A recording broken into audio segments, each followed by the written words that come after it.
Right, everybody, you're back with a deer cast, with another reloading calamity, probably, and general zeroing, mucking around. So we're trying to develop a load for my lovely Bergara BA13 rifle. You may have seen the previous episode where we had some minor problems.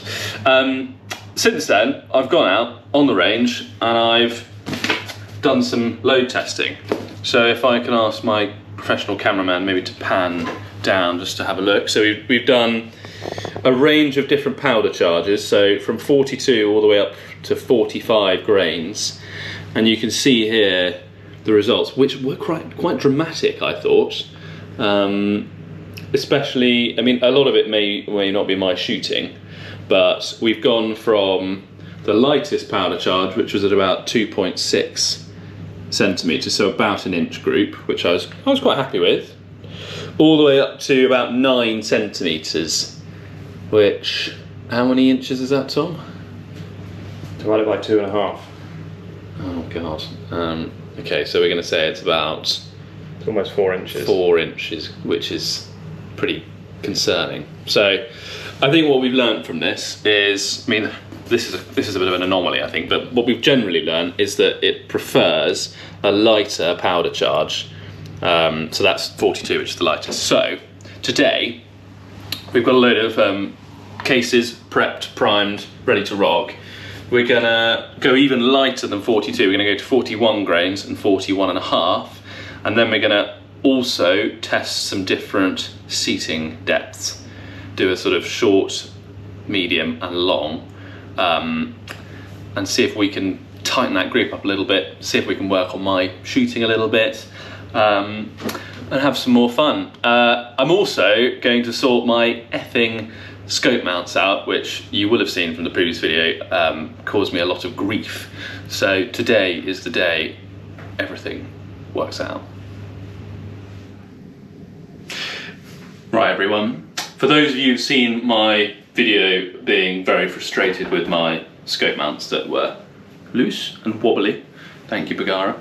I've got a couple of things to say. Firstly, I think I said in the last video, this plastic, this is actually metal, which is good, because my worry was that because this has a different thermal properties, that this was expanding and contracting at a different rate to the barrel, and that was causing loosening. But it is actually the same. I think it was probably steel, actually. Hopefully not aluminium, but we'll see.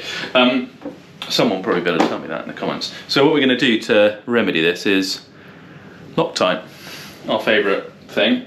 So I'm just going to put, I never had to use Loctite before, but Thomas, oh God, that's come out like a fucker. Is that too much? That might be too much.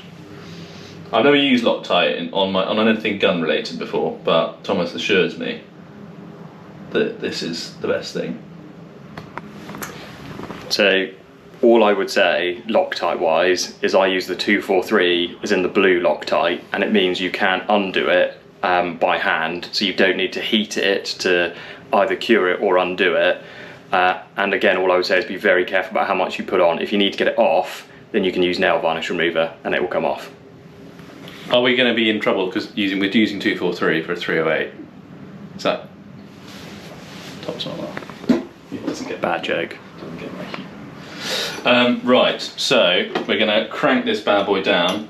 We're not going to have any regard for torque specs because A, I don't know what they are, B, they weren't in the manual, and C, I can't be bothered. So we're just going to tighten this down as much as I dare without stripping the threads, because that would be a really bad day. Well, this video might get very interesting, so we'll have to take a trip down to the gunsmith. So I'm just doing them sort of, I wouldn't say gorilla tight, but I'd say sort of ham-fistedly tight. If someone says, oh, you're only supposed to do it up to 43 inch-pounds. That's not what we're about here, okay? We're about just, we're about practical solutions to problems. I think, you get a feel for these things. I'm going to say that it's pretty much as tight as I dare go. I bet he's going to break one in a minute. No, I'm not. No. Right. Done. Right, we're going to put the scope back on, and then we're going to see if it comes loose.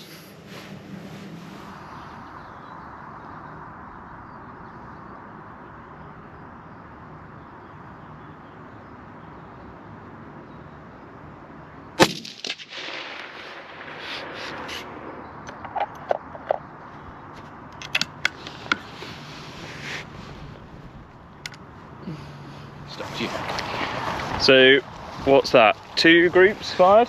3. 3 groups fired of 41 grains, 41 and a half, Yes. and Nearly held your hand there. 42 grains. 42 grains. All the same case length, seating depth. And I think we're getting somewhere. Yeah. It's a lot more positive than the first time we came out, which was disastrous.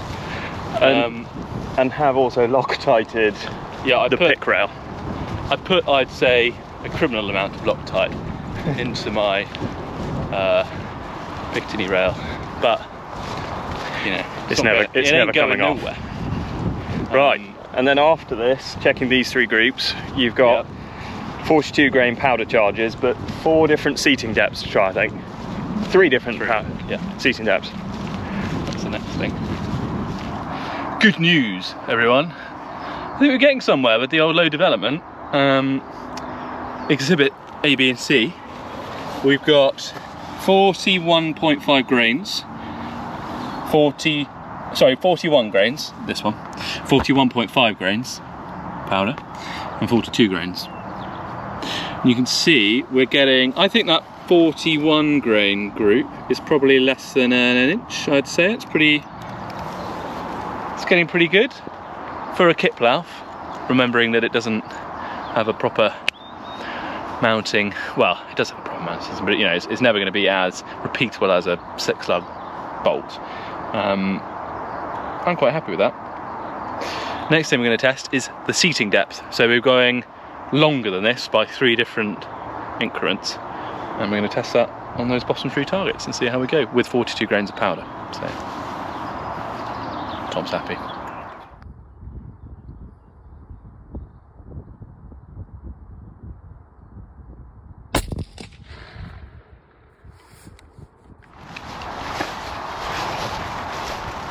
Oh! Not built for this. Got Welsh blood in me. And I've got trousers on and wellies. So, yeah. It's unseasonably, well, it's not unseasonably hot, but it's been freaking disgusting and roasting today. What is it, 22? 22 degrees. With a bit of wind, but me and Tom being gingers, we've got to be very careful. So we've just tried some long, extra long and extra long seating with the bullets. Trying to get my terminology out. And I think what we discovered is, well, we've had some weird groups, I think. We're just about to go and see them. But it looks like on both of the extra long and extra long, we've had a really tight group and then a flyer, which might be my shooting,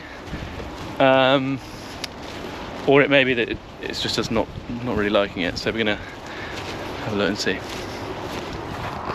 So down here on the target with Harry, first thing I'd like to say is, as he's already pointed out, it's a wee bit warm, but that might have something to do with being dressed very inappropriately.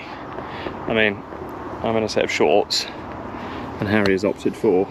Well, these are actually got C-Tex membrane, which is breathable, but I'm not giving it much of a chance to breathe today because I'm getting quite hot. It's not the day for 22 degrees. Yeah, it's not the day for ceiling trousers. But compared to our last session, I think actually we've had some remarkably good results. Do you want to talk? And these are the Fox 130 grain bullets. Yeah. Go on, Harry. So, you've seen the top row that we did, which was playing around with the grain weights a bit. We've now played around with the seating depth. So we've gone, as I said, normal length, extra long, extra long.